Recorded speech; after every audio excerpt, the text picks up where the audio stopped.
Moyes was in there, and there wasn't that much damage done in 7 months.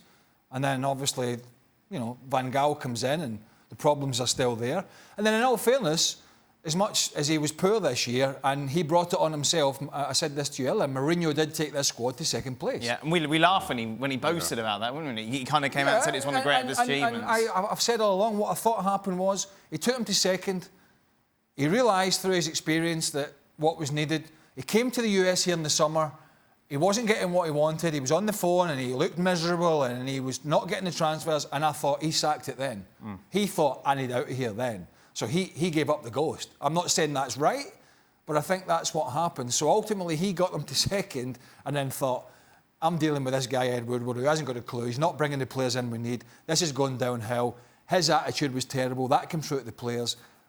Then when Solskjaer comes in, which wasn't a bad decision as a short-term decision, I had no problems with that. They picked up and got some great results. Then Woodward couldn't wait to get the bit of paper out to give him the contract, because guess what? That's going to make me look good with the fans. Yeah. I'm going to get the fans back and say, I'm going to get Ole's the man. He's the man. Get him on paper. Another bad decision.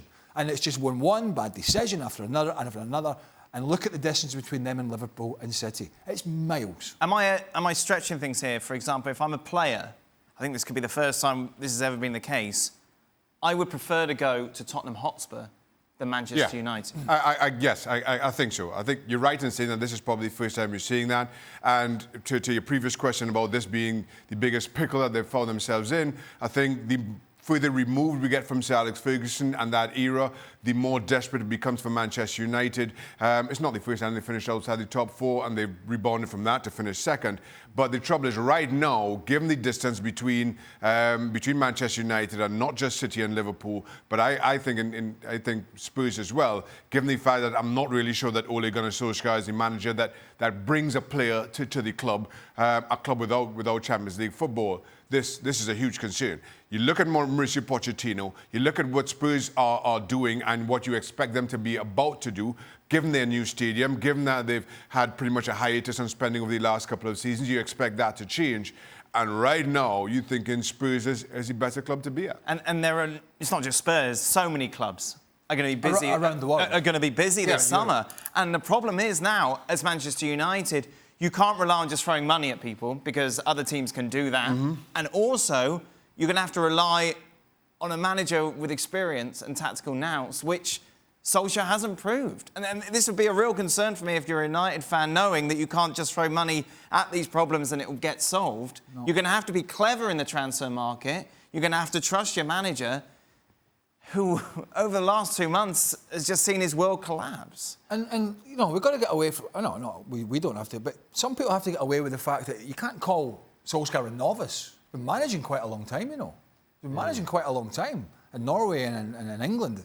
Just not with any great success. But the fact is, he was a Man United player and he had success for them. So he's the man that's going to take them forward. And there are people, stupid people, very stupid people, who have said, well, it worked for Zidane and it worked for Pep Guardiola. You can't ring fence those as three people in the same category, because Zidane didn't. I think he only signed. We didn't sign a player, maybe one player. The squad was there. Xavi, Busquets, Iniesta were coming through. Yep. Eto'o was there, Messi was there, Henry. There was problems at Barcelona that you had to fix, but you had the nucleus. There's no nucleus at Man United. There is no nucleus. Pogba will probably leave. They want to try and cash in him. If De Gea goes, which is a good possibility, how do you attract people? The only way you can attract people is throw piles of cash at it.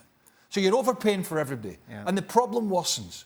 And meanwhile, other clubs, strategically it would seem, have got a much better business model. Yes, United have the money, they have the clout, but do they have the know-all and the experience to go out and do things properly? And I think the answer to that, clearly in the last 5 years or whatever it is, has been no. Categoric no.